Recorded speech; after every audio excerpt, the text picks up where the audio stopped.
Hello, everybody, and welcome back to another episode of The Sorting Hat. I, as always, am your host, Michael Barryte. Reed Brice is not with us. We have an empty mic, but this is the show where we sort various things into the houses of Hogwarts based on the knowledge base of our guest. Today, our guest is Brizzy Voices. What's up? Brizzy, for those unfamiliar, has a wildly popular YouTube channel where you do impressions, you do voices, you do some gameplay and challenge videos, but you're predominantly known for your large array of voices. Yeah, cartoony sort of stuff. And based on what we have, that actually works out perfectly because we're going to be sorting Disney Renaissance films. So for those unfamiliar, the Disney Renaissance really starts 1989 and runs to the very end of 1999. So it goes Little Mermaid through Tarzan. And in the in-between, it also covers The Rescuers Down Under, Beauty and the Beast, Aladdin, The Lion King, Pocahontas, The Hunchback of Notre Dame, Hercules, and Mulan. Mm-hmm. So we have a lot to cover. Yeah. But I'm confident that we both know a fair amount of Disney. You perhaps more than me. But probably depends on the movie. Right. And so we'll just dive on in. Actually, it is, before we do, which of these is your favorite Disney Renaissance film? Hercules. Hercules? Yeah. That is an unlikely pick from the general populace. It's based on the how much they earn in the box office in the United States. Hercules only beat Rescuers Down Under, so apparently not that popular. But it does have some very solid songs. Love it. I love it so much. It's so funny. It's so funny. My top Disney films are always Emperor's New Groove and Hercules. I don't know in which order. Tarzan is also probably third or fourth in there somewhere. Yeah, I'm in the camp, like, I really love Mulan, like, a lot. But I think my favorite is Beauty and the Beast. Oh, yes. It's great. But Beauty and the Beast also has that, like, residual from the stage production that I think has, like, carried that in. Personal attachment. Yeah. I performed in it when I was a kid. And I'm jealous. I feel like everyone I know, when the new Beauty and the Beast came out, everyone's like, I'm getting flashbacks. They're like posting throwback pictures of them when they're in the cast of Beauty and the Beast. I was like, I never got to be in Beauty and the Beast. Jealous?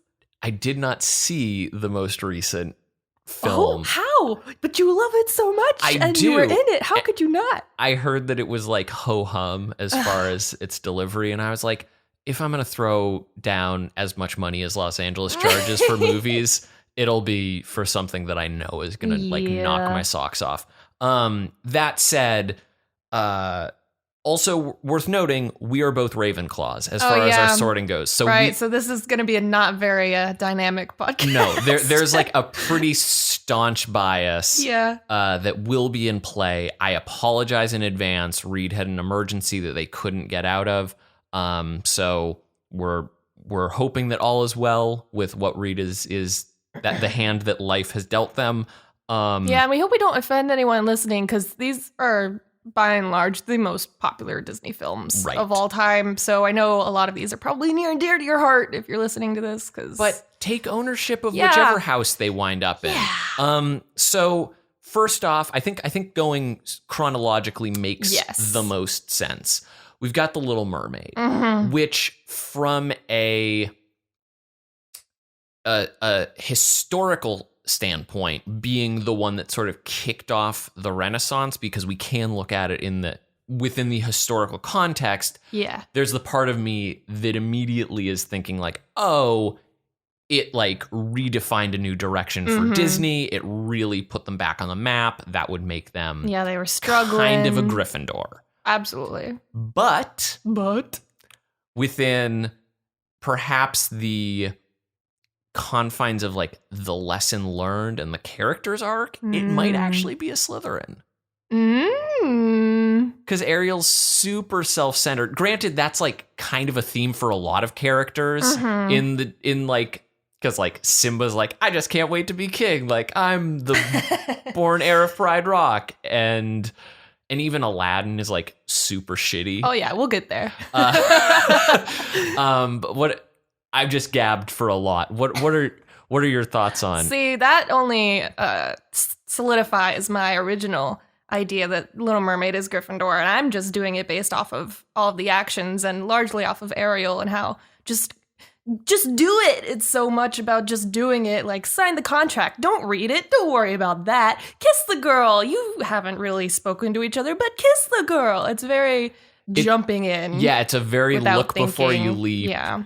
And the fact that it is a trailblazer in the history of Disney films, I think, is that's very true. A good argument to make for Gryffindor. I feel like that was an easily sorted one. I'm sure it will become more. Oh yeah. More divisive as we go on. So now we get to the Rescuers Down Under, which great. Rescuers Down Under, I think, is the most forgotten of the Disney Renaissance films. Absolutely. And from a box office standpoint, the least successful. Yes. So maybe historically speaking, people weren't necessarily like, it's the second coming of Disney at that point, because we just did Little Mermaid, and then it's also peculiar because it's a sequel. Oh yeah, true. That's true. The first Rescuers was fun. I wouldn't describe it as like a thing that necessarily warranted a sequel, to be completely honest. Right. I don't remember it. I don't remember either of them is the problem. It's very strange because I have a more fond memory of Rescuers Down Under than the original. Although the original the original's peculiar because it's I forget the name of the female mouse, but I know it's Bernard and Bianca. There we go. Yes. Bernard and Bianca, and like they go down to Louisiana for like swamp-tacular adventures. In both cases, they're saving an orphan child. I believe in the second one, the girl's name is Penny, but I might be incorrect. That's the first one. Oh, I'm mixing it up. The second one is about Cody. Boy. Oh, that's okay. Right. So it's female and female in the first one is like bad guy absolutely. And the one being like afflicted. Mm-hmm. And in the Rescuers Down Under, it's a guy and a guy. And I guess it's less controversial that way. Yeah, I suppose so. And there's that fun bit with the trapper and the snake and the egg. Or not, it's not a snake. It's like a Gila monster or something. Yeah, it's a Komodo dragon or something. Komodo dragon, yeah. But Joanna.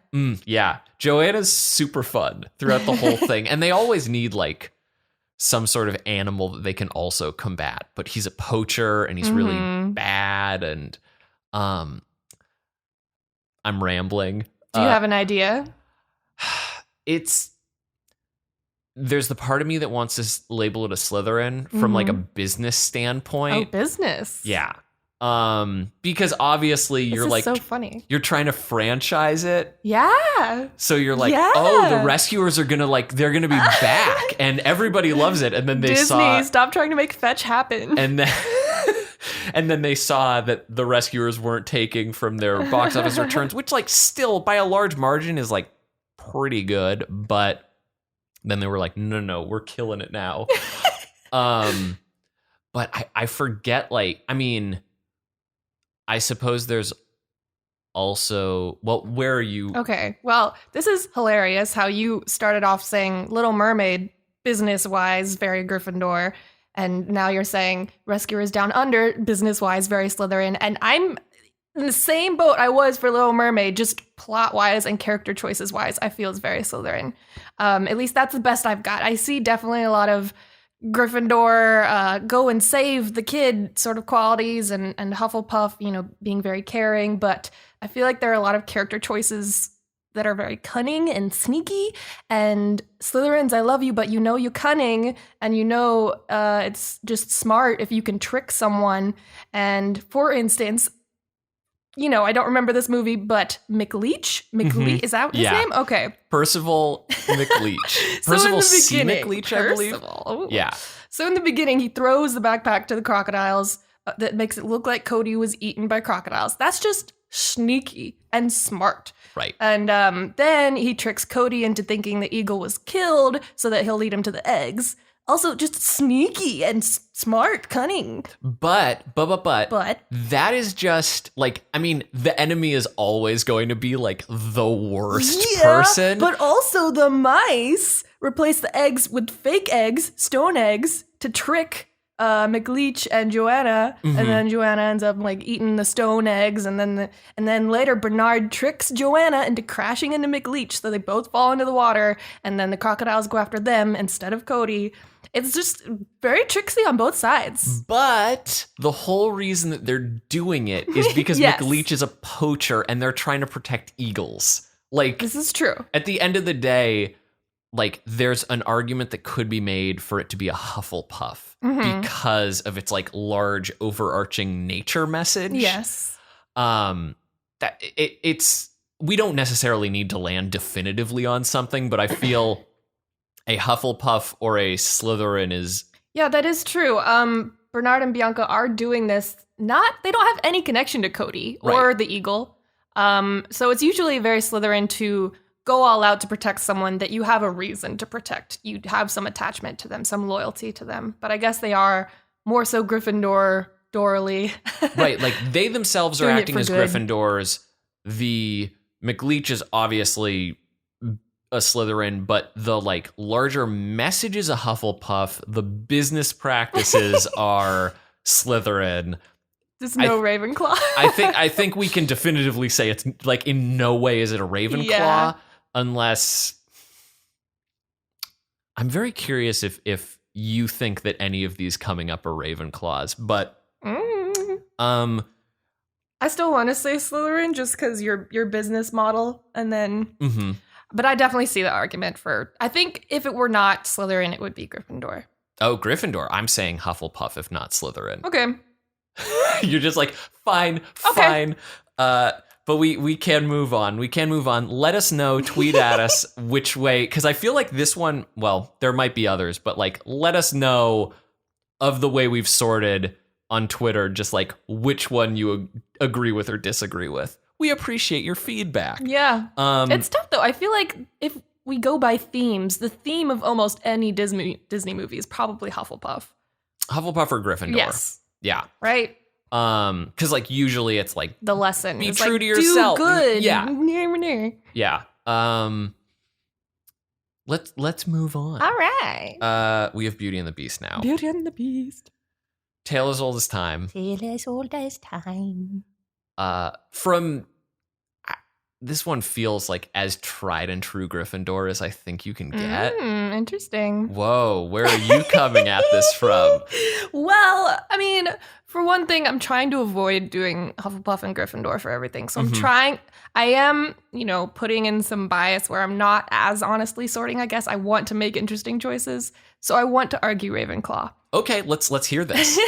So I think Beauty and the Beast is largely about there's more than meets the eye and looking past the surface and taking the time to learn about something before you judge it. That is a solid argument. The hag and the beast and the fact that Belle is a great representation to teach that because she's so into learning and breaking off from the norm. The fact that she has like a moment of really coming to love the beast through his inability to read, sort of, or like the library. Wait, am I mixing? I think I'm mixing the musical and the... I don't know. Was he able to read in the movie? He's not able to use spoons. That's true. But yeah, the fact that she does love learning and the library is like a big moment. It's one of the largest moments, turning points, it's a huge sign of respect and affection from the beast to her. Yeah. Yeah, I think that's actually a very valid argument. Yeah, and I think it's also kind of very anti-jock, which could be argued to be Ravenclaw. Yeah, it's like showing... Gaston is all bronze and no brain. He's just a douche. He kind of like, while people would probably argue he's a Slytherin, like there could be an argument that he's also a Gryffindor. Oh yeah, he could definitely be both. Like, yeah. And then also the fact that her father is an inventor. Oh which is true. Super Ravenclaw. More Ravenclaws. And Ravenclaws can be very quirky, like Luna Lovegood, just breaking off from the norm and just accepting being different. And I feel like a lot of Beauty and the Beast is about that. Yeah, it's all about it's don't read a book by its cover, read the book. Read the book. And read the book multiple times so that the bookkeeper gives it to you. Yes. It's your favorite. I insist. Yeah, I think Ravenclaw is like a solid argument for something that on its surface might be seen as a Gryffindor. Now we get to Aladdin. Great. Which I was thinking about it more and more. Aladdin might be the Disney Renaissance film that holds up the least. Interesting. Because of Robin Williams. Oh, because of the dated references that culture. like, because I mean, I remember growing up as a kid, I didn't even get some of the references that were coming in like a mile a minute. Because he does Jack Nicholson, he does oh goodness, what is his name? He's in all those film noir films. It's Johnny, wake up. Like it's gonna drive me crazy, but I'll find it. He's in Arsenic and Old Lace, and he's also in the Maltese Falcon. Peter Lorre.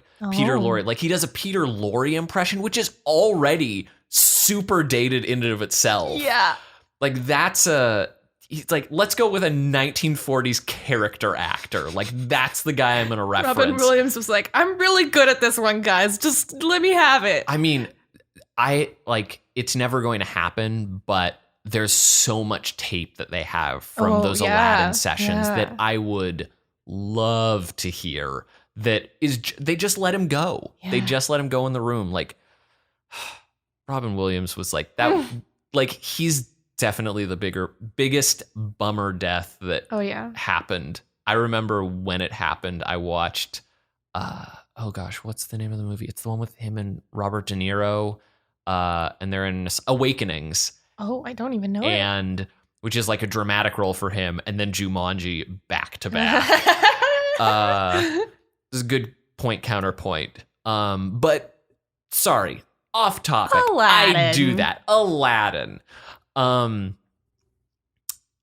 It's from a moral, it's you should learn to be yourself. Right. So a little bit similar to Beauty and the Beast, although there's like, don't judge people. This is like, be fine and not judging yourself, which is interesting because it also is telling you not to sort of go for the superficial. Yeah. And I'd argue that almost might be like a Hufflepuff sort of lesson. Yeah, very grounded, I guess. Very grounded, very like it's not going to be a Slytherin. It's moral anyway. Thematically, it's moral is not a Slytherin. But where are you feeling? Because I'm seeing you like you're nodding, and I just see the wheels churning. I mean, yes, if we're looking morally, thematically, lesson-wise, probably Hufflepuff and what they want you to get out of it. But I just want to put things in Slytherin, especially good things like Aladdin. He's a good guy, but I think he's Slytherin. Well, Aladdin can be self-served. Like, I feel most of the characters in even Aladdin. Abu's a little... Abu, Jafar, the Sultan, like, I mean, the Sultan's operating on, like, this is a long list of historically, like, we don't do this. Jasmine even is like, you need to earn me. Yeah. And Raja is, like, sticking with her, like, which is a very Slytherin thing, like, just being, like, latching on. He's the Crab and Goyle of Jasmine. Oh. Sorry, Raja. He gets more credit than that. He's turned into a cute little kitten near the end. Oh, yeah. Well, I want to say Slytherin because the whole movie is filled with deception as far as Prince Ali Fabulous acting all Alibaba. Jasmine goes into hiding. That could be argued because she's not as ambitious as she is born in to be, but maybe she has ambition to get away from that. She wants so badly to be away from that she runs away and is in hiding for a little bit and just wants to get out of it. And Or maybe that's her casting off the royal shackles so she can be something like the Buddha, you know? Yeah. She's trying to understand the life. And in the end, Aladdin defeats Jafar by tricking him into turning himself into a genie, which I think is pretty cunning. Yeah, I mean, across the board, like, everybody is double-crossing everybody, which is probably some of the allure to the whole film. Yeah. Because it's all tricksy people, with the exception of the genie, who's, like, just a put-upon dude. Like, he's trying to do good. I think that's a convincing argument. Yeah, it's really tough to sort movies, because it's like, are you sorting the characters and their choices, or what the movie is trying to teach you? Yeah, I think the lesson is probably a Hufflepuff. I think that's fair. But the movie overall might be a Slytherin or a Slitherpuff. So. Yeah, it's pretty flashy. It's got a lot of, you know, it's wealth very and flashy. Coins, you know, raining, lots of treasure. Yeah. Okay, we're now getting to the big un in the room. Oh my. The Lion King. Oh yes. Well, I've always started talking on it. Where do you see the Lion King going? I may agree with you. I mean, my first instinct is Gryffindor, but that could be lion bias. So I want to make a more interesting choice of Hufflepuff by saying that this movie is all about heart and doing your duty, but it's not about being braggadocious or like diving in. It is about like recognizing your duty and caring for the people that you have a responsibility to, and, you know, Hakuna Matata, and lots about friendship and family, and Timon and Pumbaa.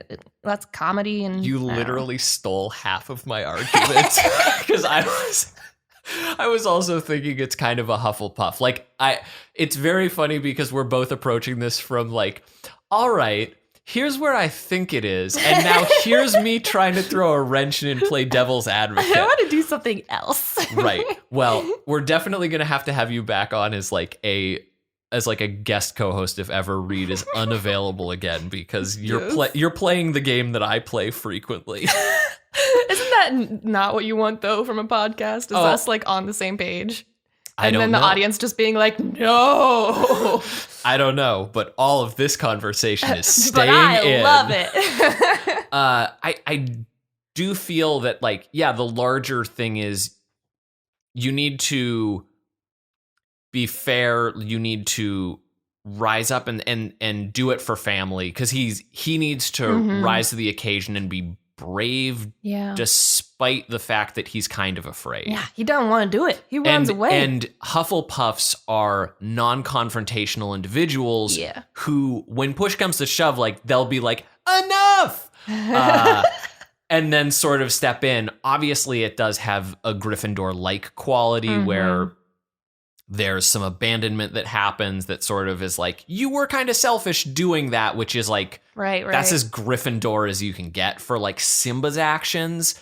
So it certainly can be made. The argument can certainly be made that it is a Gryffindor. And I just can't wait to be king. It's very Slytherin or Gryffindor, but I don't think that's how he really feels. I think that was something he was putting on. Yeah, but with songs like Can You Feel the Love Tonight and Hakuna Matata and The Circle of Life, like that, and just talking about like there's a balance everywhere. Like the Hufflepuffs are all about that balance. Yep. And so everything that Mufasa is like preaching to Simba is like right on that Hufflepuff mark. Pocahontas. Woo! I am kind of split between Gryffindor and Hufflepuff. Surprise, surprise. Yeah, I mean, the very nature-y basis of this one seems, well, go on. I mean, yeah, I see the Gryffindor very much when Pocahontas jumps off of the cliff and she's like, I don't want to marry him, and she's wants to do her own thing and be brave and be her own lady. This is very Gryffindor, jumping off cliffs, but also, the whole movie is about connecting with the earth and sharing it with everybody and not owning anything. And that's very Hufflepuff to me. Yeah, and then you've got the, like, the peaceful message of we can just get along that is obviously not historically true. We have to acknowledge that Pocahontas is a very Disneyfied, whitewashed tale of everybody was an asshole. Like this is there was hate on both sides, on both sides sort of thing. And like the song Savages is like trying to paint both of them wrong. And it's like, no, like John Smith, like you showed up, and while like you might be a good guy in this, and I forget the bad guy's name. I know that there's Pugsley is it Percy? Or maybe that's the pug's name. I think Percy's the pug. Percy's the pug. Oh, Radcliffe. Radcliffe. Yeah. Why was I thinking Pugsley? Oh, I was thinking of is that the Addams Family as Pugsley? Yeah, I think so. Whoops. Those two things are very dissimilar. But yeah, Radcliffe is like obviously the known bad guy, and John Smith is just like, oh, I realized that everybody's beautiful. It's like, oh, John Smith, you're gonna ruin North America. Just wait. So I mean, yeah, it's a Hufflepuff. Yeah, I think so. As far as its message goes, as far as analyze all the songs, but all this, it's an interesting way to summarize a Disney film by just looking at the titles of all the songs and exclude the villains ones. Right. But like, man, villain songs for Disney are top tier. Yes. Like, be prepared for Scar. What is Ursula's song? Poor Unfortunate Souls. Yeah. Jafar doesn't get a song, I realized. No. That's weird. But like he's got that super fun, like he sings Prince Ali back at Aladdin when he sends him like across the world. Yes. Which is like a fun taunty sort of thing. Oh, yes. The colors in that. God, I love Aladdin. Okay, it's a Hufflepuff. Pocahontas is a Hufflepuff. Yeah. The Hunchback of Notre Dame. Woof, woof, woof. Whoa, whoa, whoa. Why you barking like a dog there? Because I don't know. You don't know? I see so many. Well, this one is interesting because it's probably the one that I know the least. Like I failed to see this in theaters when it came out. There was no allure to me. And then only recently did I get around to watching it. And I was like, that was fine. Yeah. Like there's no part of me. And to those of you who love Hunchback of Notre Dame, sorry, but it did very little for me. But what I can say is I actually have a stronger memory of The Hunchback of Notre Dame 2, the sequel, which my roommate Alex, I might have actually talked about this on the podcast before, but Alex has a tendency to sometimes just decide he wants to watch a bad movie. And so he watched Hunchback of Notre Dame 2 on Netflix, and I very strangely was like hypnotized into watching it. Oh my God. It's not great. No. They're trying to steal a bell or something, and there's like a circus in town, and Quasimodo falls in love with like a circus performer girl. It's weird. They try to frame him, I think. It's a mess. What would you sort it? The sequel? The sequel's a Hufflepuff just because it's great. doofy. Yep. Okay. Like, I accept it. Also, the character models are very frequently off. Like there were a few shots where we're just like, that looks like coloring book level character models. Yeah. It's rough. Okay, I accept it. This one though, I kind of vaguely rewatched it a couple months ago, so it's kind of fresh in my brain, but I was also multitasking, so I wasn't paying a lot of attention. I want to say Ravenclaw. I was kind of thinking that. Now, what is your reasoning for it? It's kind of abstract, but the fact that this movie has much deeper, complex themes than most Disney films, it's less child friendly, frankly, and it takes a little more intellect to grasp what's really going on and everything.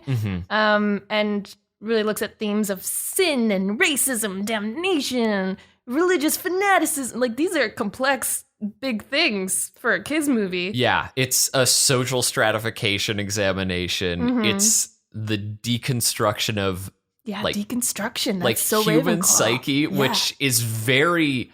I mean, it's interesting because Frollo. It's Frollo, right? Yeah. Yes. Has like he's evil, but then like he's justifying it through the church, which is like which that's a Slytherin ass move. I mean, my general stance on religion is like religion as a theory, great idea. Right. The minute that people get involved and corrupt it, like I understand why there have been a million splits in religion from, Calvinism to Protestantism, like name your thing. I understand why the fracturing happens.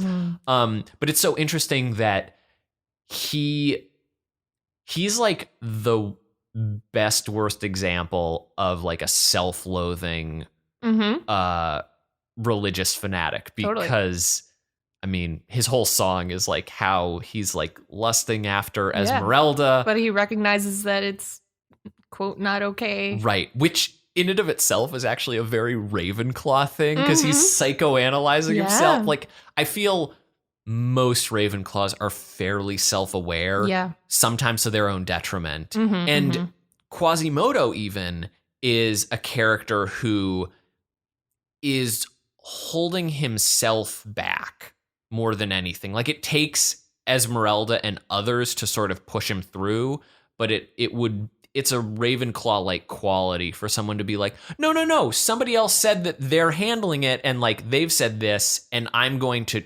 He's almost choosing to be ignorant, and a little bit, but he does go off to the festival of his own volition because he wants to be out there. Yeah, there. Out there. It's a solid Quasimodo impression. I understand you do voices. That was spot on. That was my best one. Yep. But I think it's very similar in the Beauty and the Beast aspect, that there's a lot of look deeper than the surface about this movie. Apparently production notes said that symbolically Quasimodo is supposed to be viewed as an angel in a devil's body. Oh. That's nice and complex. The song that Esmeralda sings, which one is it? The Gods, the one? Something about the outcasts, that one. Oh. She sings, they talk about how she's poor, but she's, standing up for all these poor people and stuff, while the rich are just trying to worry about rich people, and just the comparison of that and the irony and contrast is, I don't know, it's interesting and deep. Yeah, Hunchback of Notre Dame is definitely going to be the one that you talk probably the most about it makes afterwards. You talk and think. Yeah. From less of like, oh, wasn't it cool when? Because there aren't necessarily like really cool moments in Hunchback of Notre Dame. Like, there are some pretty moments, but it's not like a wildly laugh out loud film, which I suppose sometimes might be like, if you boil down like the most Ravenclaw like type person, that would be like Spock, who's going to be devoid of humor. Yeah. Like, it's not nearly there, but it's got the least laughs, I'd say, of probably all of them. But let's jump over to one that does have a lot of laughs. It's Hercules. Oh, Hercules. Your faves. My favesies. It was Susan Egan or Sutton Foster who's Susan Meg. Egan. Susan Egan. She's so good as Meg. Yes. Like, they went to 11 with her sass. Also, they went to 11 with giving her like the thinnest possible waist. Oh, true.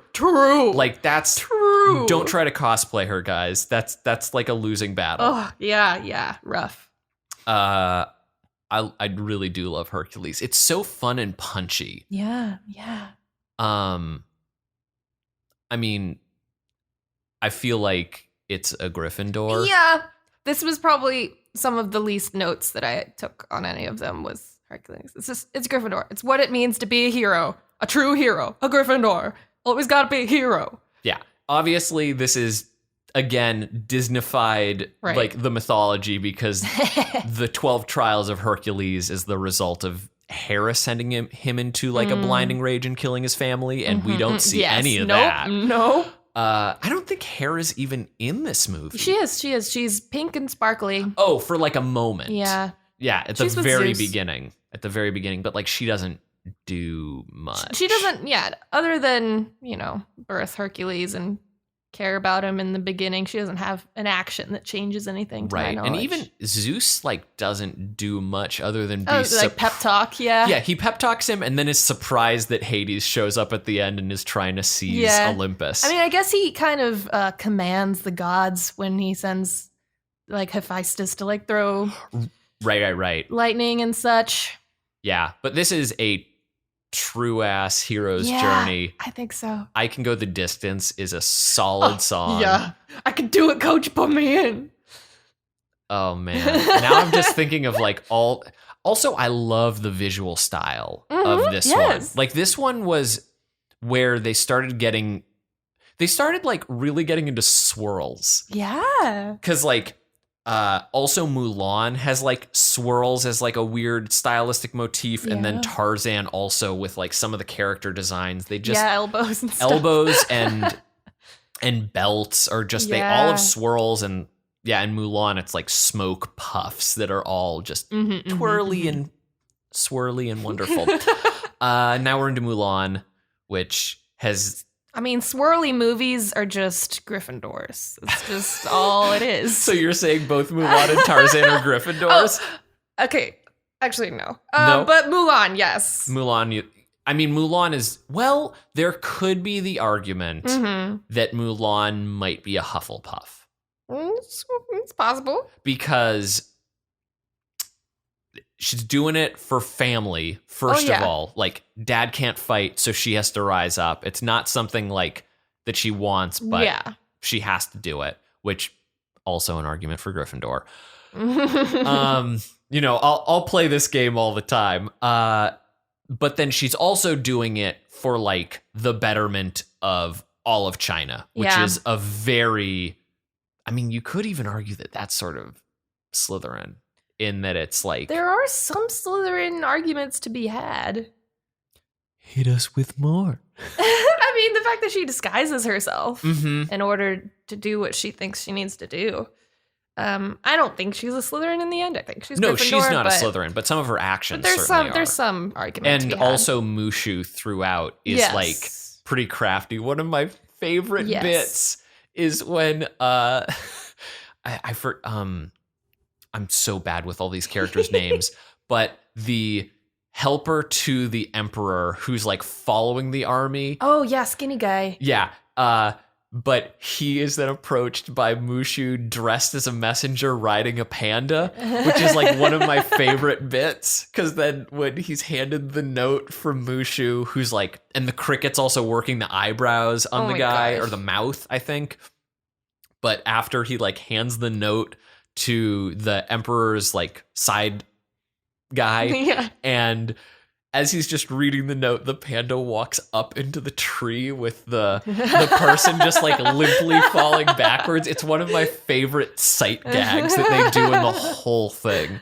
But it probably is a Gryffindor. Probably. It also is such good songs. Like My Reflection's great. Be a Man Gryffindor is like top tier karaoke track.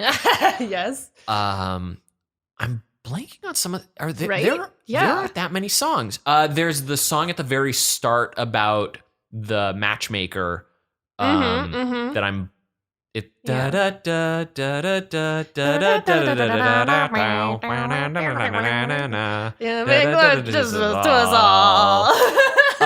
to us all. We've like strangely not sung that many of the songs despite our love of them. I think that the credits song is True to Your Heart. Right? Is that Mulan? Maybe. True to your heart. You must be true to your heart. Yeah, that does sound right. But I can't. That's pretty Hufflepuff, right? I don't know. It's also Gryffindor. I don't know. Yeah, it's either a Hufflepuff or a Gryffindor. Surprise, surprise. Surprise, surprise. Do you think that's interesting? Now I'm just lost on the fact that there aren't that many songs in Mulan. Right? It's like 3. But then especially like considering Hercules right before it was pretty songtastic. Although also that's also another one where Hades didn't have a song. No. But James Wood's pretty great as Hades. He's my favorite. Like, he's my favorite he's villain. super fun. But then we go to Tarzan. Which, holy God, there are tons of songs in this. Oh, yeah. You know, which is In Sync and Rosie O'Donnell. Like the as 90s as you can get, like grab bag. Uh-huh. Yeah. So you've Glorious. got, I mean, this is Phil Collins, I believe. Yes. Phil Collins rocking it on like much less musical because it's just like soundtrack by Phil Collins. Not a lot of characters singing. Right. It's Phil Collins singing over events. What is it? Don't stop crying. It'll be all right. Yeah. Just hold my hand or take my hand, hold it tight. I will be with you. I wanna know. Can you show me? Yeah. I wanna know about these strangers like me. I definitely had the soundtrack for Tarzan. It was great. And there's 2 worlds, 1 family. Yeah. Trust your heart. Let fate decide to guide these lives we lead. What a good freaking movie. With the like drums that brought you in. You're like, ooh, that is some I want to rewatch Tarzan. And when when certain staccato moments of the music go with like crocodiles snapping their jaws. Like, oh my gosh. This one was also really interesting because they were really leaning into CGI a lot more. Yeah, much more 3D with the branches and everything. The overall look of it, like this, I'd argue that. Do you feel that this is a Gryffindor?